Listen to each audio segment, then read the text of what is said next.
Your turn, Yugi boy. What is up, guys? This is Linthio coming at you today with an updated version of my Prediction Princess deck with pre-preparation rights and all these new wonderful cards. So without further ado, we will go straight into it. So starting us off, obviously we have the 3 Prediction Princess herself. You have to run 3, being able to special summon, add a flip effect monster at the end, in the end phase, and being able to flip face up and flip face down as well. It's just so good. It's normal standard combos is if you have like a Manju or something like that. You normal summon the Manju, search out, then ritual summon this. End phase, you flip down the Manju and you flip down, and then you special summon, you flip down monster, or you flip monster, sorry, flip special summon it face down, as you would expect. And it just means you get double use out of the effects, so it's pretty good. This card's just really, really good in general, so I do really like it, and 2/7 attack is not too shabby. Then we have the 3 Manju. We're playing a ritual deck, so we play Manju. Very, very simple. Next up, we have a brand new card at 3. We have Spirit of the Fall Wind. Fall Wind is a really good card. It's basically a very simple fairy level for Earth. That is, Earth, Wind. And its effect is, if this card is normal summoned, you can add 1 flip monster from your deck to your hand. Now, very simple effect, but very powerful as well, because it means if you open up this, and you open up with pre-preparation rights, you end your field with this, the lovely Ritual herself, and then also Pot of Taboo. So it's a really good card, really gets the deck running, so it's really nice at 3, and also because I'm playing the Shadow engine, it just means that you can never really have the card dead, if I'm completely honest. Next up, we have 2 Pot Forbidden. Now, in the previous one, I was running 3. Now I'm running 2 simply because of this. You can search it. It's much easier to get to. So yeah, so that's pretty good. So Pot Forbidden is just an absolutely incredible card. Having 3 band effects and a Raigeki is nice. Queen Armor now is still really good. It's at 3 in my opinion, because you know there's just a lot of stuff you can special summon out, but obviously more than that you're going to be getting to your Pot of Taboo. Now, interestingly, the effect simply says that after you've special summoned, your monster effects can't be activated for the rest of the turn. So if they do attack into the face down Pot of Taboo, it won't get its effect. So it's very important to remember that, especially, you know, if you are trying to set up plays for next turn or anything like that. So yeah, it's very important to know. But yeah, this Prediction Princess is absolutely awesome. Going to the Shadows, we have 2 Shadow Beasts. I was playing 3 originally, but there's a lot of space issues now because obviously there's been like, I don't know, 6, 7, 8 cards added in. So yeah, 2 Shadow Beasts has gone down to, well, it's gone down to 2 instead of 3. Next up, 3 Hedgehog, just being able to get to our, you know, Shadow Fusion quicker, maybe even the Shadow Core if needs be. But yeah, Hedgehog, really solid, don't need to say too much about it. Again, Falco, 2 Falco, 3 is just too much unless you're actually playing full Shadows, in my opinion. I'm only running it as an engine, it's half of the deck. So yeah, you only really need to run 2. So that is that. 1 Dragon, because 2 is just not really that useful, and it was clogging up my deck. And also just to go along with it, 1 Squamata as well. Simply because you don't need to run any more than these. You can add in more if you so wish, but the way that this deck was going, it was just, as I said, it's just a small engine to get the Shadows going, to kind of have a separate backup plan. So yeah, those 2 are actually working out really well. And then finally, the 1 BLS. I don't know why I stuttered so much on that. Bloodless the Soldier. I play a lot of lights and I play dark, so it makes sense to play BLS because it's a nice game ender. Going on to the spells, we have 3 Preparation Rights. Card is so good. I love it so much. As I said, you open up with pre-preparation rights and also with Spirit, and you summon Spirit, search out Pot of Taboo, then activate preparation rights, search out your Prediction Princess, and then also your ritual spell, and lo and behold, you have a full ritual to summon. So really good card, really, really nice, and it works perfectly in this deck. So having it at 3 is just a super important thing. If you want to play this deck, I highly suggest getting pre-preparation right, otherwise it's going to be much slower. Next up we have Prediction Ritual. This card's really good. Being able to banish itself as well and search out a Prediction Princess is really solid. So if you have like this in your grave and then a Manju, you banish to get the to get the prediction ritual, and then you summon Manju to get the prediction ritual.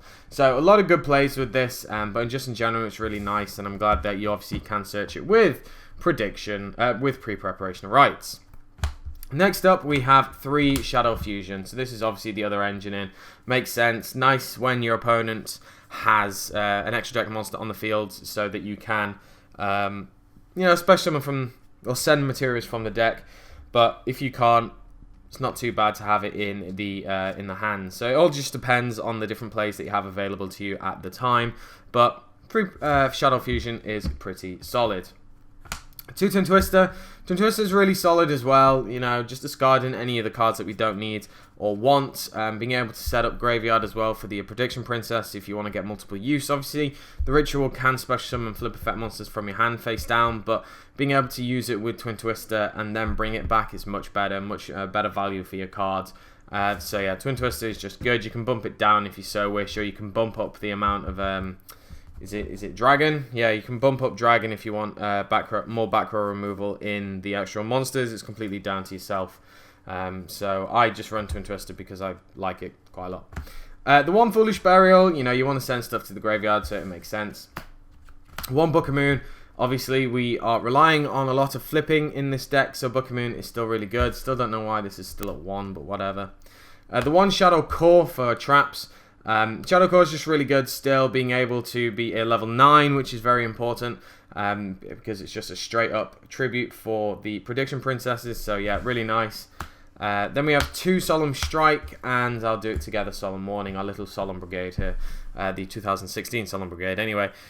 So yeah, these are just good. It's really difficult trying to figure out the balance of this deck with, if you want to play any traps or you don't. I just like to have a little bit of trap, protection, and Solemn Strike and Solemn Warning are the best ones out there for that. So that's why I run them, and they are really, really, really, really good. So going on to the extra deck, we have the 2 Shikanaga. So I'm only playing 2 because I've cut down the Shadow Engine by 3 cards. 1 Squamata, 1 Dragon, and 1 Beast from the original video that I did. And yeah, 2 Shikanaga is all that you need. Really good card still, absolutely amazing, and just such a power play as well. Being able to send things like Pot of Taboo to the graveyard, or even Koinagam, because you might just want to clear your chances of drawing dead. Really nice. 2 Winder. You only really need 2 Winder in my opinion. I don't see why you would run 3. Some people say you can use it with Instant Fusion and then you can sync her up. You can do that if you really want, but I just don't really see the point. Then we have the 1 Trishula Dragon in the Ice Barrier.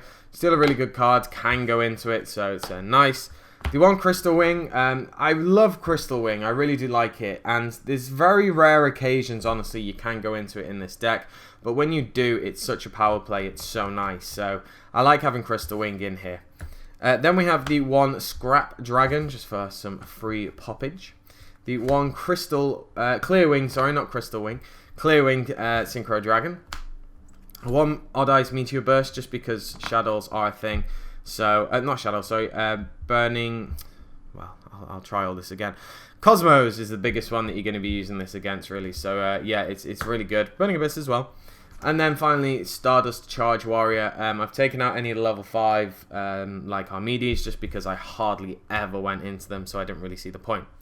Next up, we have number 9, Dyson Sphere. Dyson Sphere is a really interesting one, so if you don't know what it does, I will read it out to you. So it requires 2 level 9 monsters, Pot of Taboo and the Prediction Princess, and also Core are level 9, so it's not difficult to go into at all. It's got 2,800 attack and 3,000 defense. Its effect is once per battle step. During your opponent's turn, if this card with XYZ materials is attacked, negate the attack. When this card is targeted for an attack while it has no XZ materials, you can target 2 monsters in your graveyard, attach those to this card as XYZ materials. During your main phase 1, you can detach 1 XYZ material from this card. This card can attack your opponent directly. Your opponent must control a monster with higher attack than this card to activate and resolve this effect. So it's very, very simple. You can negate attacks when it's attacked. If it's attacked with no materials, you can add 2 materials onto it, and then obviously you can negate the effect, negate the attack. And also, if your opponent has a higher attack monster on the field, you can attack directly. So, has multiple functions. It's a really nice card. It's just a nice extra thing to go into if you so wish, or have an option available. The 1 Silent Honor Art. The 1 Red? Why did you even get red from that? Dark Rebellion XZ Dragon. I guess Reb and Red is kind of similar. The 1 Castell, and then finally to round it all off, the 1 Abyss Dweller. So that is it, guys. That is the updated version. I know a couple of people were asking me for this profile, and I really do enjoy playing this deck. It is a lot of fun. I think I need to properly test it out more. There's a couple of different variations and different cards that I do want to try with this deck. Maybe take out the Shadow Engine to play around a little bit more. The Shadow Engine is arguably underwhelming right now. It completely depends on how your playing style is and how you want to play the deck. But I am enjoying it, and it is really nice to have pre-preparation rights in this deck with the deck just to basically turbo into certain plays. So it's really good. So that is it, guys. Let me know down in the comment section below what you think of the deck. Make sure to leave me a like, comment, subscribe, and I shall catch you guys later.